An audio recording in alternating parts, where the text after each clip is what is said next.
All right.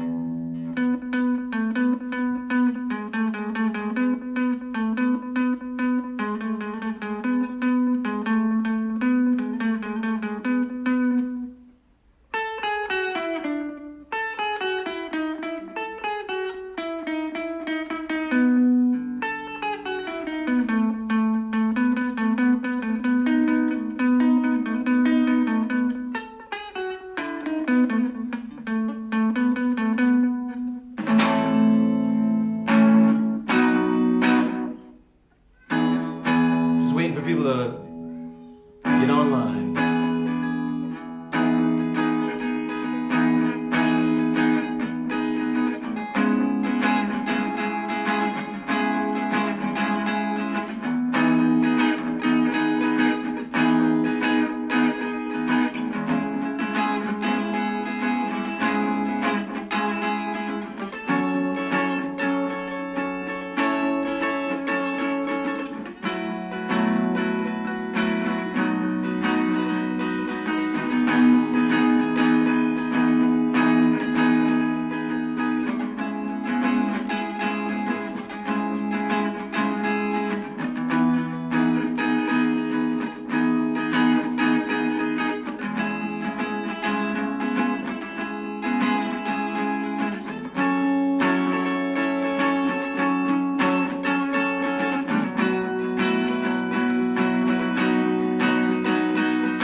All right, there's that. Hi, everybody.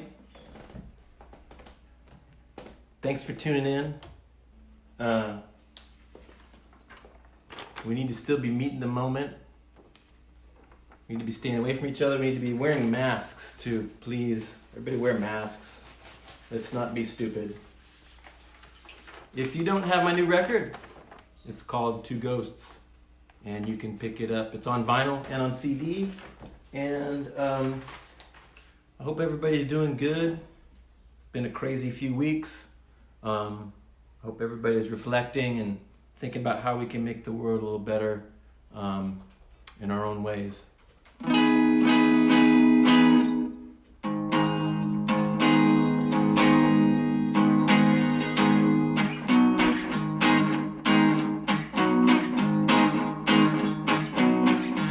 This is a public service with guitar. You have the right not to kill. Murder is a crime unless it was done by a policeman or an aristocrat. Know you're right. Number two, you have the right to food money. That being sure, you don't mind a little investigation, humiliation.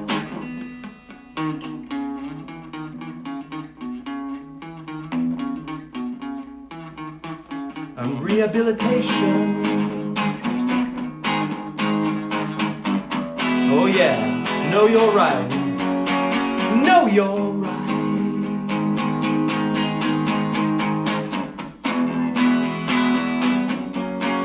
These are your rights. These are your rights. Number 3.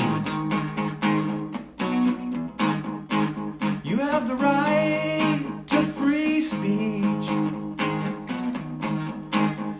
As long as you're not dumb enough to actually try it.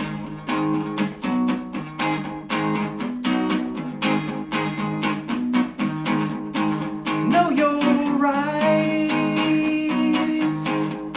These are your rights.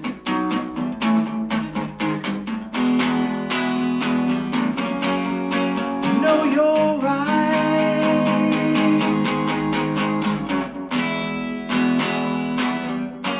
These are your rights.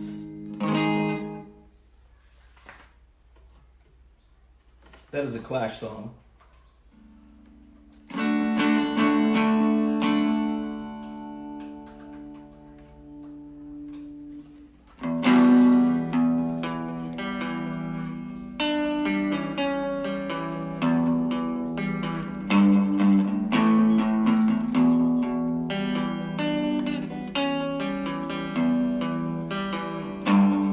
No matter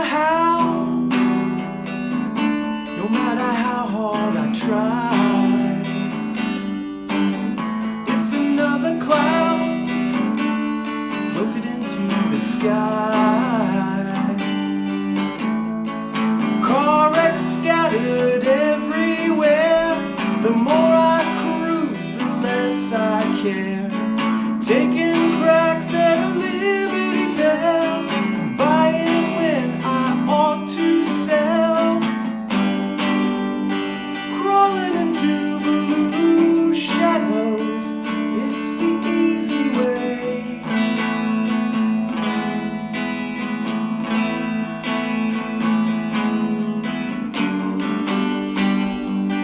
Why do I stay in blue shadows? I thought I loved the light. It's not right.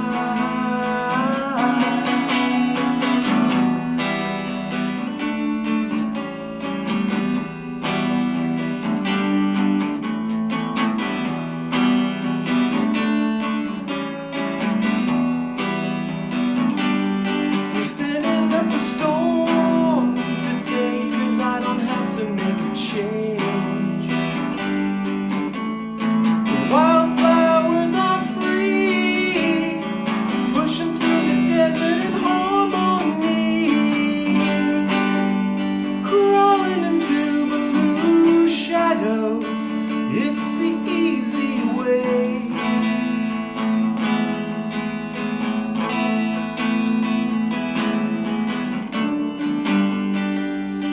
Why do I love the blue shadows? You know it's just today. Every day.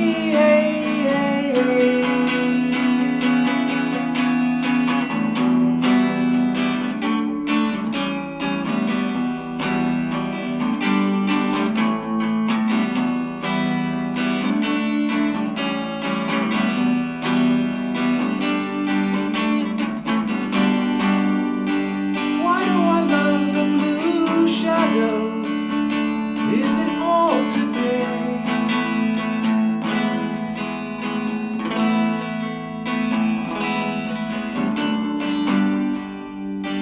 How do I write with blue shadows? Or do I write a line? Do the wildflowers lie?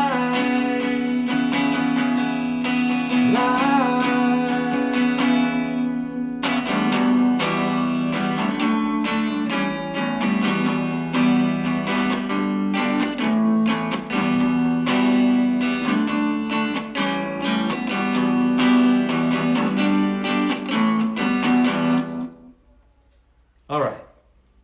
So that's that. One more, real quick. This is a weird one. So this is an old Lassie Foundation song.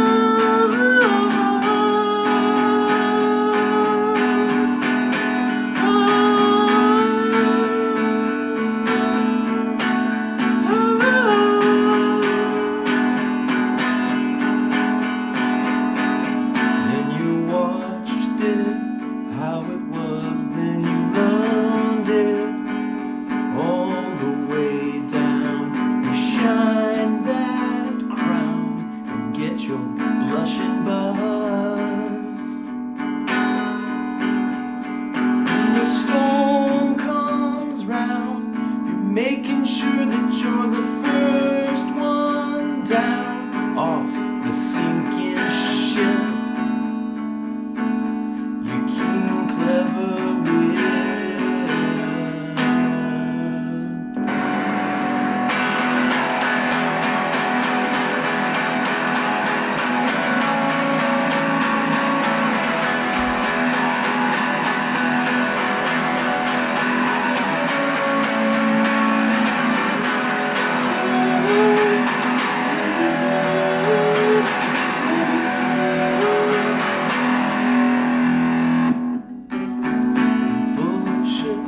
How it crawls when you find it. You win because you're made of tin. You save yourself from rust. And when the storm comes round, you're making sure that you're the first one down. Save your skin, you win.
All right. Thank you for indulging me on that little adventure in distortion. Okay, let's bring on Taleen Kali. She is a Los Angeles-based musician, writer, photographer, just person about town, and she is a delight. So let me fix this this camera thing so that I can see her and hear her. Let's see. Whoops. Nope, that's not it. Ah. Okay. There's that. Let's see. Is Taleen there? Taleen, are you there? Where can I find you? Let's see. There she is. Taleen, if you are there. Hi. Hey, what's up? Hi. What's going Here on? we are. Wow. Hey, what's happening? Oh my gosh. Can you hear me? Yeah, Oh, totally. good. I can hear you great. Oh, good. I don't know if you heard that silly distortion that was going on. Hey, I was gonna say great feedback, dude. It's out of this little thing. Are you kidding me? What is that? Who's that Jeff guy? Jeff Schroeder, who we know, he told me to get that thing. He's like, if you want to play your Jag, you should just get that little amp and have some fun with it. So Sick. What brand is it? it's Boss. It's like it's called like the Oh. I can't remember. It's a Japanese word. I don't know what it means, but Oh, that's excellent. That got pretty loud. yeah, Yeah. it's got 3 settings: clean, crunch, and what's the third one? Brown? I don't know. I'm not sure. Wow. I'm not sure what that was. Cool. Anyway, Yes, so man. Thanks for having me. yeah, thank you so much for coming. I really appreciate it. So I think a lot of people who normally watch this show might not be familiar with all of the stuff that you do. You're a musician or a writer. You do photography also. And how did you get into, how did you were born and raised here in LA, yeah? Yeah, just like you, right? No, I was not born and raised here. I moved here when I was about 7. Oh, okay, okay. I think of you as an Angelino, though. Yeah, I've been around for a while, but That's excellent. Yeah, I'm one of those rare natives, for sure. I was born here, I was raised here, and I left. I left for a few years. I left for about 4 years, and then I found myself right back here. cool. Yeah. Nice. So then how did you get into, were you first get into music or did you were you more interested in writing then you got into music, or how did that all work? I'm such not like a multi-talented person. So it's like, for me, like music is the closest thing that I can come to focusing on something creative. So, but what was it like for you? Like, was music first, or was writing first, or photography, or? That's such a good question. I think I was doing, when I was in school, I was really interested in music writing, like rock journalism. So I think that was, and I had played all these instruments because my parents had me take piano lessons when I was a kid, and when I was a teenager, I got a guitar. But it was like, I don't know, growing up as an Armenian kid in the valley, like it was more socially acceptable for me to like pursue something like journalism. So I think like the music stuff was always there, but it kind of came out in this interesting way when I started going to college, because I was like, yeah, okay, I could be a journalist, and that's like a socially acceptable way. Like doing rock journalism, music journalism is like this like way that wouldn't piss too many people off around me. Yeah, you know. totally. Yeah, and so I got obsessed with and that's how I would discover bands. That's how I started like going to shows, and it was like all under this packaging of like, yeah, I'm a journalist, but like really all I wanted to do was play music and figure out how to do that. And the photography stuff came in, like it all just kind of happened together all at once, because like I think I was doing a lot of like reporting for my school paper, and afterward for like magazines and shit. And people were more likely to publish you if you also gave them photos, because they'd have to pay you less, Oh yeah. Yeah, it would be like, okay, here's a story, and then they wouldn't have to like send an additional photographer out or anything. Like I'd be like, no, I got it all. I got your story, I got your photos. And so I think like shooting bands, writing about bands kind of came hand in hand, and so I feel like all like these 3 art forms have followed me throughout my whole life. It's just kind of like I do more of them at some junctures, and it like flips according to what's going on, like whether we're touring or not, or whether I have, photo work or not. It all just kind of changes, and I try to stay open and flexible to the way they change, That's cool. Yeah. Wow, that's fun. So Yeah. your music, I think, is a really cool kind of blend of styles. Like I think it seems like you go into, there's kind of a new wave thing. There's a little bit of like a noise kind of thing. There's a little bit of like, I hear like also like kind of a goth thing too. Like how do you describe what your music is for the folks who are watching who maybe aren't familiar with your music yet? Sure, sure. Yeah, I think I ask myself this question a lot too, because Well, as a musician, you kind of hate that question though too. It's like, describe your music. no, I don't hate it. I don't hate it. I think it's important uh, because it's important to like develop a style and communicate your style, you know. And I think the way that I can describe it best is because I'm not a shoegaze band. It's not a shoegaze band, but there's so many shoegaze influences. I'm not a goth band, you know. I don't have like drum machines or drum loops, you know, but I have so many goth influences. So the way I would describe it is like straight up like alternative, but in this kind of like noise, shoegazy, new wavy, post punky kind of way. Cool. Yeah. And I it's fucking punk music at the end of the day. It's just like, you know, the chords and everything. It's like punk music. It is, because it's like it's taking all of the elements of like of the different sort of phases of counterculture, or different elements of counterculture that were, some of them were happening at the same time, you know, maybe back in the late 70s, early 80s. And there's that into it.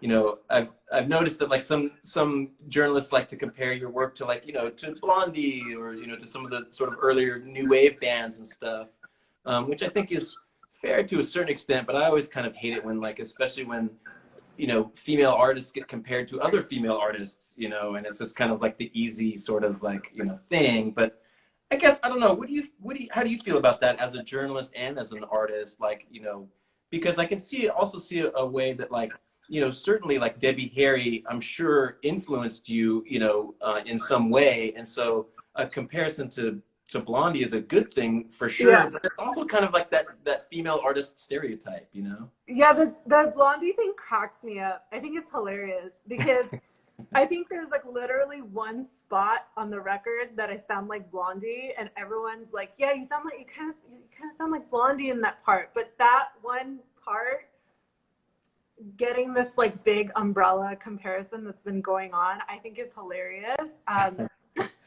But I'm also flattered, right? Like, Yeah.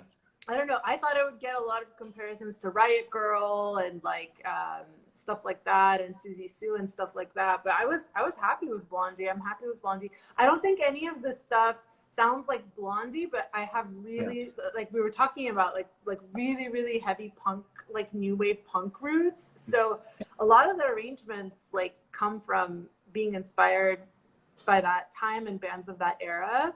Like even Patti Smith, like Patti stuff like is a huge influence on me and a huge influence on the record too. So I don't know. I'm really happy when I get comparisons to anything because it means I'm doing something right, you know. But I do feel like, especially with a lot of female solo artists, like that first record especially gets really like it's really easy to and I'm speaking with my journalist hat on. I feel like so many female solo artists, like, and especially with their first release, you can really tell what their influences are in a very pointed way. And then like with the next record, like they develop a style of their own, and all my favorite artists do that. And you know, I'm so new to this. It's like my first record as a solo artist, so I'm like, hey man, like starting off with Blondie, like that does not piss me off at all. You know? Totally. That's rad. Yeah. Who else were your big influences growing up, and what, you know, really inspired you, you know, besides Patti? Madonna. Madonna was huge when I was a kid and for this record. Yeah. Yeah, because she was a punk. She was a New York punk. We forget that because she's ascended and done so many other things. But she was a punk, like a straight up punk, and she embraced so many different genres. And I would listen to like all her shit when I was really young. And No Doubt was really big for me. Yeah, and then I really loved like the like Republica and shit. Do you remember Hmm. that band? I remember the name. I don't remember what their sound was, but I remember the name. They're kind of like Garbage a little bit. Okay, yeah.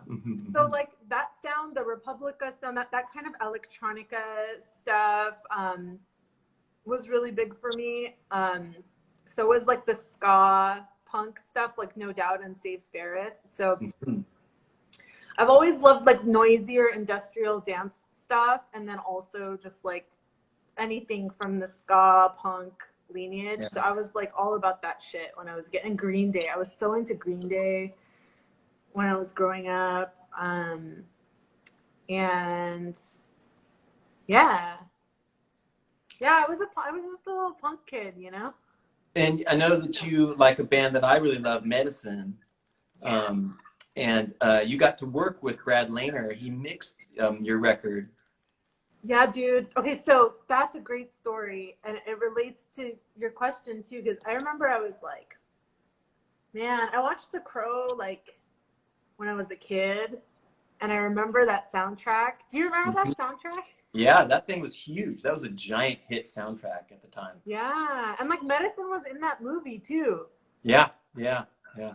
And I was a kid and I watched that movie and I remember that there was like this cool band and I loved the soundtrack. I had it, you know, ever since I was a kid. Um, and then later on when I was in art school in Chicago, I was like so homesick for home and I would listen to the Crow soundtrack and I looked into Medicine a little bit more and I realized they're from the San Fernando Valley, Hmm. like shoegaze from the San Fernando Valley. I had no idea, like, because to me, shoegaze was something I discovered later in life, Hmm.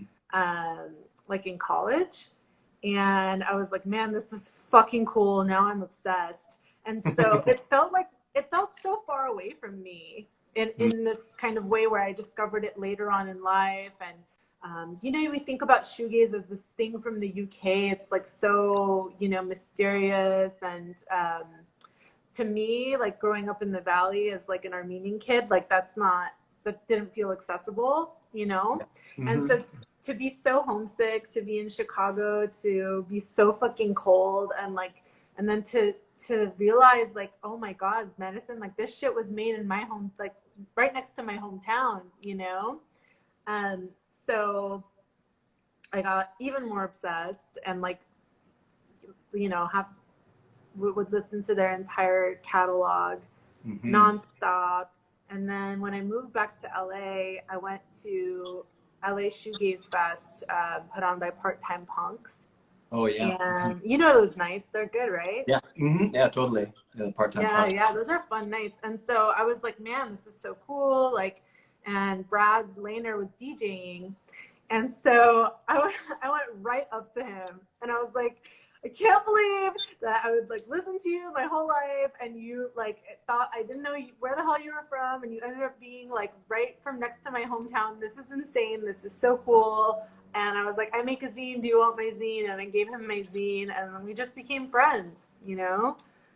That's so rad. Yeah, it was so rad. And like, I don't know, like I still can't believe he mixes all my stuff. He's mixed every single song I've ever written. Oh, Like, cool. Oh, I thought he just did that one record. Oh, that's great. So he's done all of it. yeah, he did my first. So before I started this project, I had another project for like 5 years called Tulips. Hmm. Yeah. And he mixed our first record, Oh, cool.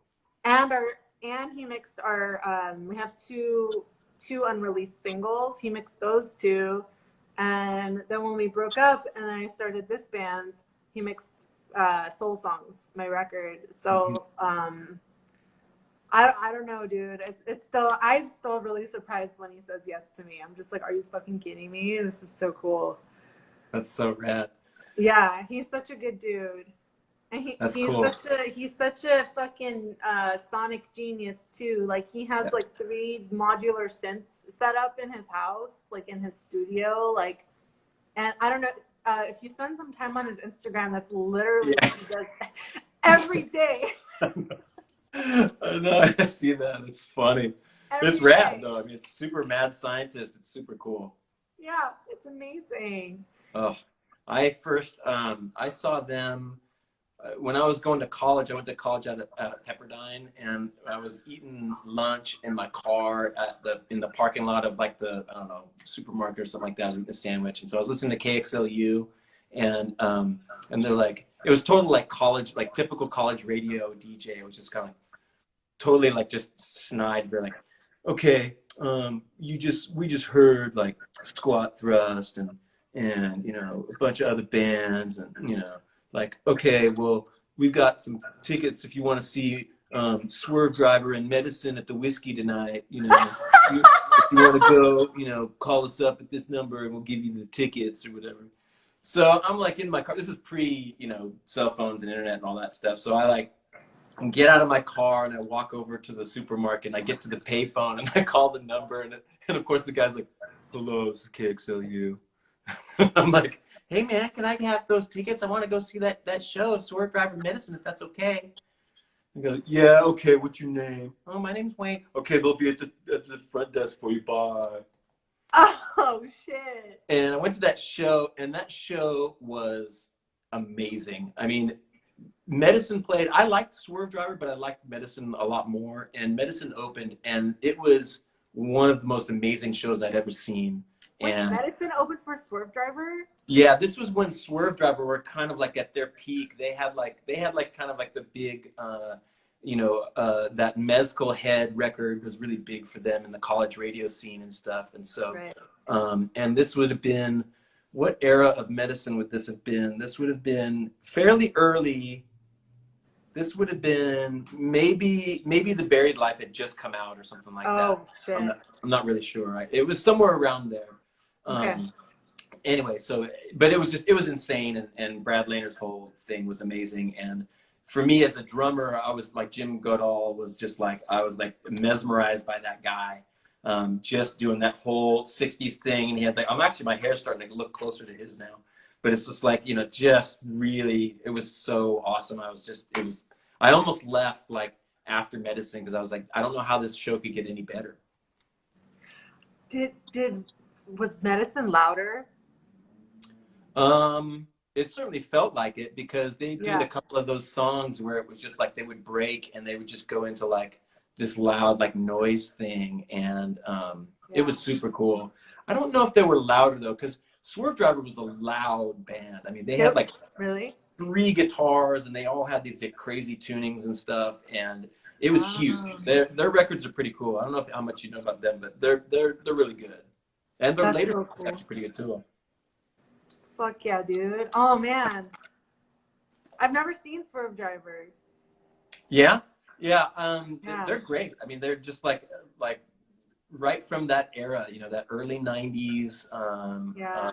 kind of thing with like a real kind of, you know, it's kind of a shoegazy thing, but they have a lot of like kind of Beatles influence. So there's like a certain kind of a little bit like Medicine, I guess, in that way, you know, where there's like a little bit of that kind of like '60s influence that just kind of shows up now and again. It makes it a little bit more interesting in my mind. Definitely. I'm a big fan. I've just never seen them play. Did you hear their new record? What's that? Did you hear the new Swerve Driver record? I haven't heard it. No. I haven't heard it all the way through. I get stuck on this one song and play it on loop over and over again. It's really good. It's called Spiked Flower. Oh, cool. Yeah. Yeah. I really like Swerve Driver, but I would say I'm like more on the Medicine spectrum too. Do you like Curve? You know that band Curve? Yes, I fucking love that band. Oh, one of my favorites of that same era. So good. So many. I mean, when you were describing, you were into like, you know, stuff that had a little bit more of like machine-like kind of thing and like a driving thing with the noise. And it was just like, of course, that's Curve, and with that beautiful voice too from Tony Halliday. So good. Totally. I feel like Medicine and Curve both have those like the way they treat their drums in post-production too. There's like that industrial vibe going a little bit, you know. But but the guitars are really warm. So it's this really interesting experience. you know, like there's like some sort of, I don't even know what to call it, but I love it. I love it. Yeah, that's a great point. It's like there's a lot of like kind of industrialness, especially with Curve, because they're a little bit more like a dance sort of thing. But there were a lot of Medicine songs that had kind of like a dancey sort of thing going on, which was kind of the one of the things happening just in general in the alternative rock, college rock scene at the time. But but yeah, like this, even like even Medicine with with a real drummer playing, still like some of those tones were like super, like the snares tuned like super tight, so it's got that real ping ping kind of a sound, and totally compressing the hell out of it, so it's just all like ping ping, just feels like it's bursting out. It's just such a cool sound. So And, good. It's so good. yeah, it's super cool, and I hear some of that in your stuff too. I mean, maybe partly because it's Brad Lehner mixing it all. But it's a really cool sound, and I encourage everybody who's watching right now to check out Taleen's stuff. Soul Songs is the full length, right? Or no, EP. Yeah, I have an EP out and two cover songs. Nice. Yeah. Nice. Cool. Tell us about those. How did you decide on those? Oh, dude. So they were all done in the same session. So we recorded all of them, all 7 songs. So the 5 songs on the EP plus the two cover songs we recorded at Sunset Sound in Hollywood over a 3-day period. And one of them, well, I always wanted to cover Baby Love by the Supremes. Yeah. It was one of the first songs my parents showed me when I was a kid that I like have a remembrance of. And solo projects are so, they're so personal, yourself. Yeah. And so everything that I choose to do with this project is like very, like there's a personal significance with it, so I chose Baby Love, and then I wanted to do a Garbage cover because, like I was saying, they were one of my formative influences when I was really getting into alternative music. And, well, I would have done a Medicine cover, but everything already kind of sounds like Medicine because of Brad in a way that I love. So I was like, I'm not going to make him, like, mix his own shit. Like, I was like, I'm not going to make him do this. Like, so I went with Garbage, and it was between, I Think I'm Paranoid or Number One Crush. And we went through a couple of rehearsals during pre-production of each one, and we were basically like, I Think I'm Paranoid could be a Taleen Kali song, so you should do a song that you like wouldn't normally have, as part of your song, like do something a little different. And Number One Crush, I have a more personal connection to that song, so we went with Number One Crush, and we didn't rehearse that one very much. We didn't rehearse Baby Love very much either. So the cover songs were more kind of like studio experiments, because everything else was pre-produced like to the nines. Like we spent so much time before going into the studio. So we kind of wanted to trust ourselves and be really experimental with the covers. So they're just something a little different. They sound cool. Baby Love, I really like. It takes it. It's true enough to the spirit of that song and to the original kind of melody or vibe of it, but you take it in a different direction. It's really cool. Thank you. Yeah. So you have your band, right? And has this whole band been with you from the start of your solo project, or have you had some different players on different songs? We so recording wise, we had one team, and that team sometimes plays together live, and then it's like it always changes. So it's like a rotating cast of like whoever's like around, whoever's available. So like one of my main collaborators on the recording and live or like guests is my little cousin. I like invited her to play some songs with us on stage almost every every other show or so, but like sometimes she can't because she's in college. It's like super adorable. So and then my bassist and my friend Miles Marcico, we were in the band Tulips together. He joined up. He joined up the project, but not in its first year. So in his first year, I was just kind of rogue, like jamming with people all over LA. And then a year into the project, Miles joined on. And then a little bit after that, my cousin started jamming with us and guesting and stuff occasionally. And then a little bit after that, we found our friend Royce, who's in the band, and he's friends with all of us too. He's in the band Nightgown and Faux Gras, and he has his own like awesome project Disaster Craft, and he ended up being available. So it's mostly been me, Miles, Royce, and like a million drummers. And so, as you know, so it's pretty modular, which is really different from how I used to do stuff.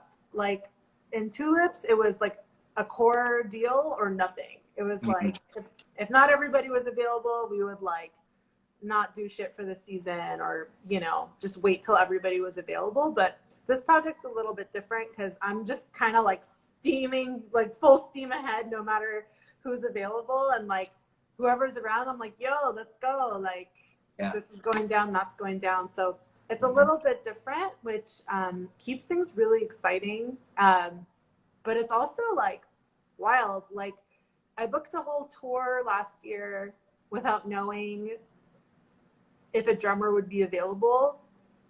And we just kind of found somebody. Like insanely talented, who had been with the band, who had shared a bill with us in Santa Cruz, and they ended up being available for the whole tour and learned all the songs in like a week and came on tour with us. And it's been interesting because I don't know, it's like I really want to do the tours, I really want to do the projects, and it's just kind of been this interesting thought experiment where I've gone ahead and done it, and sometimes without having a safety net or a plan in place, and it's always just kind of worked out, which is terrifying, but also it's worked out, so I'm doing something right? Yeah, for sure. Totally. Yeah, you just gotta go with the flow sometimes, and you gotta just like, if you've got the inspiration or you've got like the reason to go out and do something, you just gotta, all right, I'm getting on the train. Anybody coming with me? Who's coming? And just go. Is that kind of how you started up your project too? Well, this last project, this last record that I just put out, was a lot more of kind of like it started off as kind of like a pulling together stuff that was kind of had been hanging around for a while, and just sort of reassessing whether it was worth finishing so that I could just put it all to bed. I was just looking to put stuff to bed basically. And if I had an EP out of it, cool. It turned out that I got into just kind of a creative flow. And so I wrote some more songs and just turned it into like a full length album and stuff.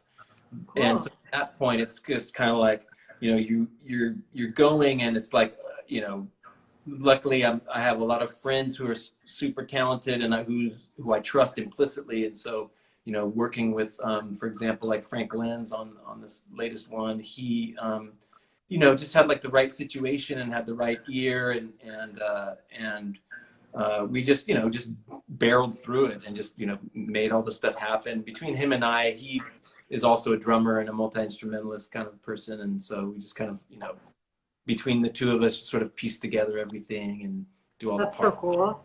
Yeah, it's fun to just kind of experiment like that.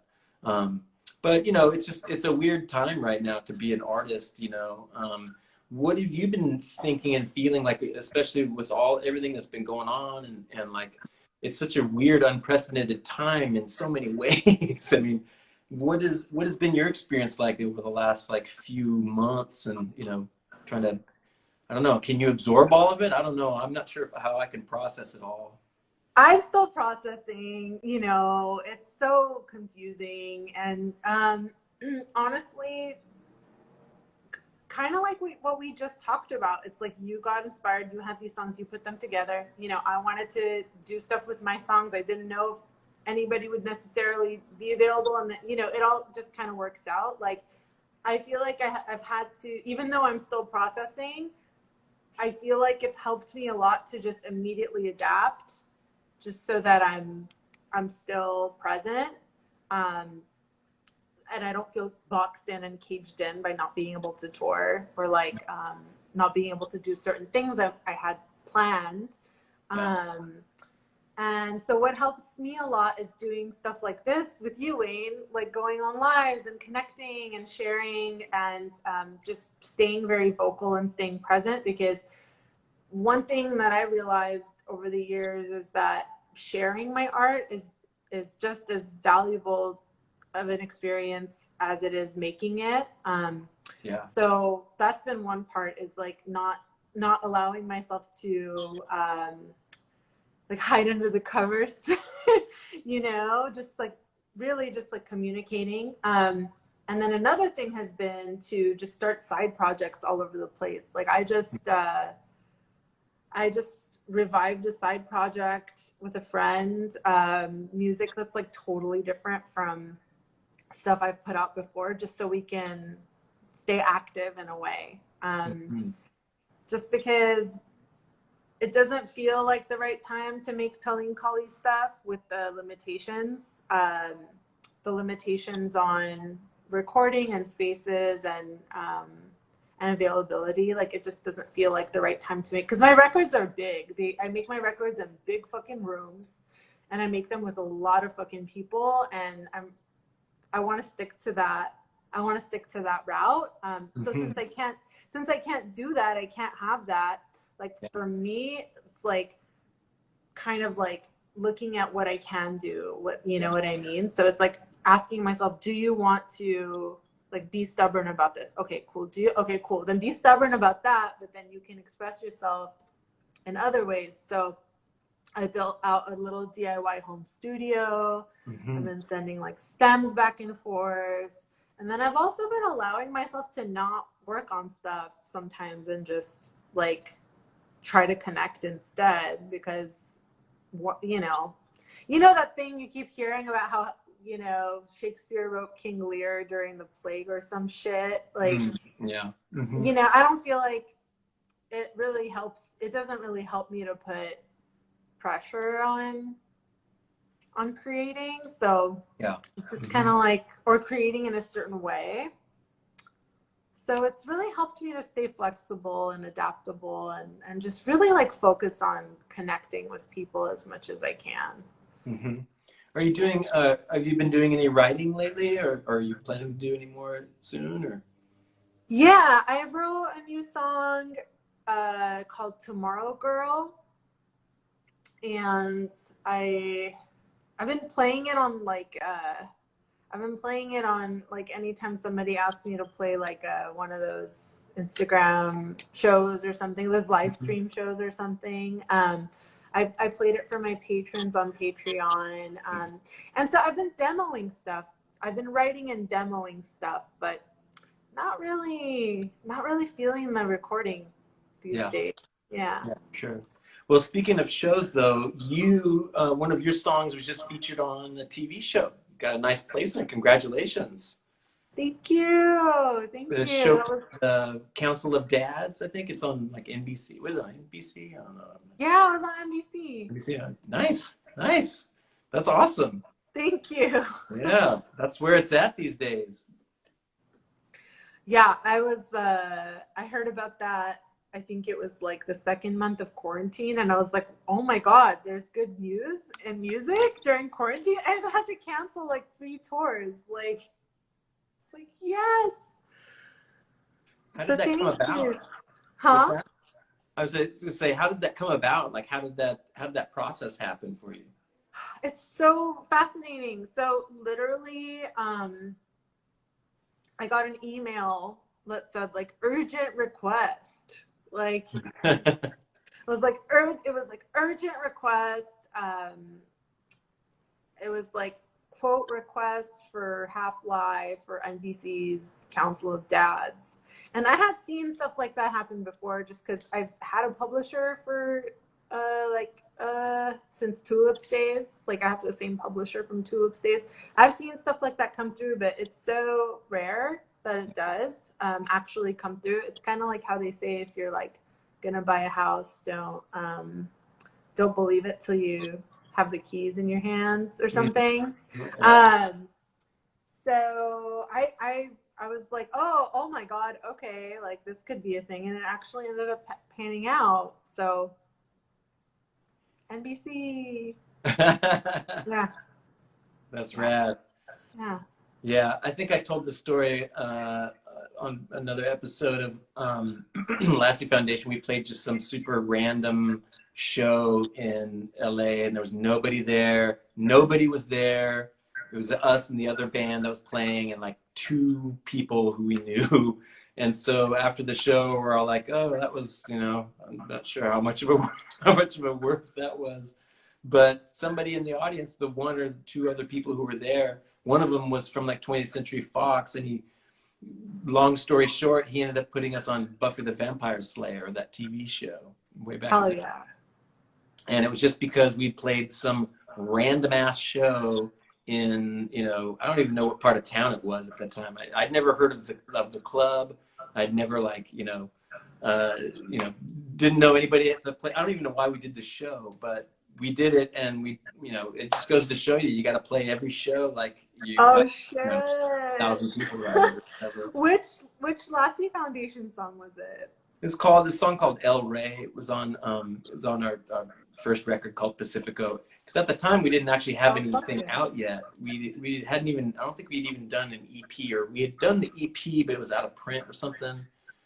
Anyway, so yeah, by the time we got the record done, we sent, like 6 months later, we sent it to the guy. And then 6 months after that, he was like, "Hey, we want to put your song on it." But like you, it was like they couldn't say for sure whether it was going to be on the show or not. They were going to be like, "Oh, well, it's going to be on, tonight or whatever." It might, if it's on, it's going to be on tonight. So we're like, okay. So we didn't have a big party or anything because we didn't know if it made the final cut. Because you didn't know. Oh my God! But Buffy is. I don't know if you're a Buffy fan or not, but I had never seen it before. I didn't know what was going on. I thought it was a half-hour show. We got to the end of the half hour. I'm like, shit, we're not on the show. It's like, no, it's another half hour. I was like, oh, okay, all right. So do you remember which episode it was? It was the prom. They did this whole thing where she. You were in the prom episode? Yeah.